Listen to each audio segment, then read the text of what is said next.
Bismillahirrahmanirrahim. Assalamualaikum warahmatullahi wabarakatuh. Di sini saya akan mempresentasikan tentang penelitian mengenai arsitektur data yang digunakan oleh Amazon. Amazon sebagai salah satu perusahaan teknologi terbesar di dunia memiliki sistem arsitektur data yang sangat kompleks dan terdistribusi. Arsitektur ini dirancang untuk mendukung skala operasi yang sangat besar, seperti e-commerce, layanan cloud, media digital, dan banyak lagi. Arsitektur data Amazon melibatkan sejumlah komponen utama dan teknologi untuk menangani volume data yang sangat besar, serta untuk memastikan performa, skalabilitas, dan keadaan yang tinggi. Komponen utama arsitektur data Amazon. Yang pertama yaitu ada data lakes. Amazon menggunakan konsep data lakes untuk menyimpan data dalam jumlah besar dari berbagai sumber. Data lake Amazon menyimpan data mentah dalam format yang tidak terstruktur atau semi-terstruktur. Data ini dapat berupa log, clickstream, data sensor, data sosial media, dan lain-lain. Terbagi menjadi dua dalam data lakes di Amazon, yaitu yang pertama Amazon S3. Amazon S3 merupakan Amazon Simple Storage Service, adalah layanan penyimpanan berbasis cloud yang sering digunakan sebagai data lake utama. S3 mampu menyimpan petabytes data dan mendukung berbagai jenis format data seperti CSV, JSON, dan Farquad. Yang kedua yaitu ada AWS Lake Formation. Ini adalah layanan yang membantu pengguna untuk mengelola dan mengatur data lake dengan lebih mudah di AWS. Nah, yang kedua yaitu ada data warehousing. Data warehouse digunakan untuk penyimpanan data terstruktur yang siap untuk dianalisis. Amazon menggunakan layanan seperti Amazon Redshift untuk penyimpanan dan analisis data terstruktur dalam skala besar. Terbagi menjadi dua dalam data warehousing, yaitu yang pertama ada Amazon Redshift. Data warehouse yang memungkinkan analisis data dalam jumlah besar dengan menggunakan teknologi kolumnar. Redshift dapat melakukan query pada terabytes hingga petabytes data dengan sangat cepat. Yang kedua yaitu ada Amazon Aurora, sebuah database relasional yang kompatibel dengan MySQL dan PostgreSQL, digunakan untuk beban kerja OLTP, Online Transaction Processing. Nah, yang ketiga yaitu ada ETL dan Data Integration. Proses extract, transform, load, ETL digunakan untuk mengubah data sebelum dimuat ke dalam sistem analitik.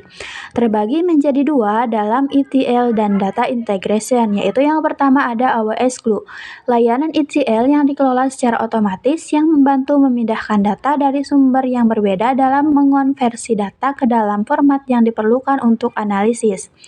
Yang kedua ada Amazon Kinesis, digunakan untuk streaming data secara real-time.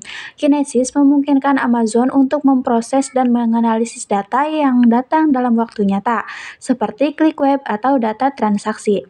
Nah, yang keempat yaitu ada Big Data dan Analisis. Amazon menggunakan berbagai teknologi untuk menganalisis data dalam skala besar, baik secara batch maupun real-time. Terbagi menjadi tiga dalam Big Data dan Analisis Amazon. Yang pertama yaitu ada Amazon EMR, layanan yang memungkinkan menjalankan Hadoop, Apache Spark, dan berbagai framework Big Data lainnya untuk analisis batch data besar. Yang kedua ada Amazon Athena, layanan query berbasis SQL untuk data yang disimpan di Amazon S3, memungkinkan analisis langsung pada data tanpa memerlukan database terstruktur. Yang ketiga yaitu ada Amazon Redshift Spectrum, memungkinkan pengguna untuk menjalankan query langsung terhadap data yang ada di S3 dengan memperluas kemampuan Redshift ke data yang lebih besar. Nah, yang kelima yaitu ada Machine Learning dan AI. Amazon juga menggunakan arsitektur data untuk mendukung berbagai aplikasi kecerdasan buatan dan pembelajaran mesin. Terbagi dua dalam Machine Learning dan AI.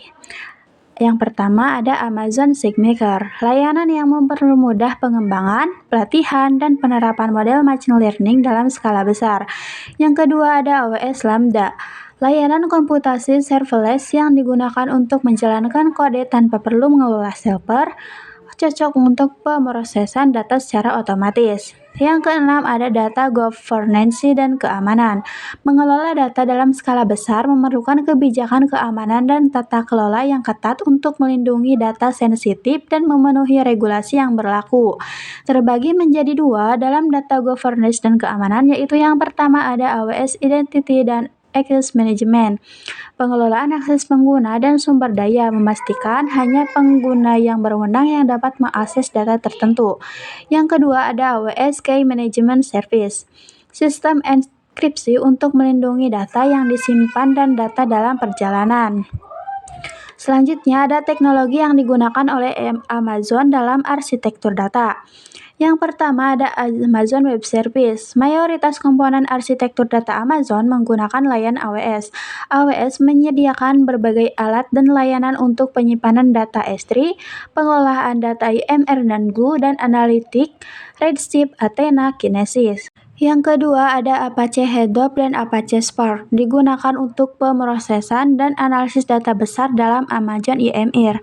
Yang ketiga ada SQL dan non-SQL database. Amazon menggunakan berbagai jenis database, termasuk database relasional Aurora dan RDS, dan database NoSQL DynamoDB, untuk menyimpan data yang terstruktur dan tidak terstruktur. Yang keempat ada streaming data dengan Apache Kafka dan Kinesis, untuk menangani data real-time yang masuk dalam volume besar. Tantangan dalam mengelola data skala besar. Yang pertama ada skalabilitas dan performa. Salah satu tantangan utama adalah memastikan bahwa sistem dapat menangani jumlah data yang terus berkembang tanpa mengorbankan performa. Untuk mengatasi ini, Amazon mengandalkan layanan cloud seperti AWS yang memungkinkan mereka menyesuaikan sumber daya secara dinamis sesuai kebutuhan. Yang kedua ada integrasi data dari berbagai sumber. Amazon mengumpulkan data dari berbagai sistem, platform, dan aplikasi, menyatukan data dari berbagai sumber yang tidak terstruktur, semi terstruktur, dan terstruktur. Menjadi tantangan tersendiri. Layanan seperti AWS Glue dan Amazon Kinesis membantu memfasilitasi integrasi data. Yang ketiga ada keamanan dan kepatuhan regulasi. Dengan volume data yang besar, ada tantangan besar dalam memastikan data dilindungi dengan baik dan memenuhi berbagai regulasi privasi data seperti GDPR, General Data Protection Regulation, atau CCPA, California Consumer Privacy Act. Amazon menggunakan teknologi enkripsi dan kontrol akses yang ketat untuk memastikan keamanan data. Yang keempat ada analisis real-time. Menganalisis data secara real-time sangat penting untuk memberikan pengalaman pengguna yang baik, seperti rekomendasi produk dan analisis transaksi. Namun, pemrosesan data dalam waktu nyata membutuhkan arsitektur yang sangat efisien dan dapat diandalkan, seperti yang ditawarkan oleh Amazon Kinesis dan AWS Lambda. Yang kelima ada pengelolaan dan penyimpanan data yang efisien. Seiring dengan berkembangnya volume data, pengelolaan dan penyimpanan data yang efisien menjadi sangat penting. Amazon menggunakan teknologi data lakes dan data warehousing untuk mengoptimalkan cara data disimpan dan diakses. Yang keenam ada biaya operasional. Pengelola data dalam skala besar memerlukan sumber daya komputasi dan penyimpanan yang mahal.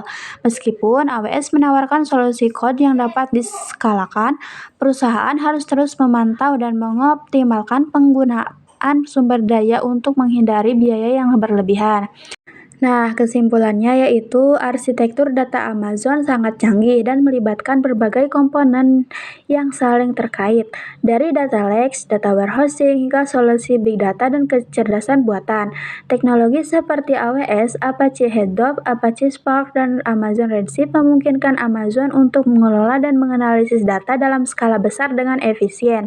Namun, tantangan-tantangan besar terkait dengan skalabilitas, integrasi data, keamanan, dan biaya tetap harus dikelola dengan hati-hati untuk memastikan sistem tetap berjalan dengan baik di tingkat global. Sekian presentasi dari saya. Wassalamualaikum warahmatullahi wabarakatuh.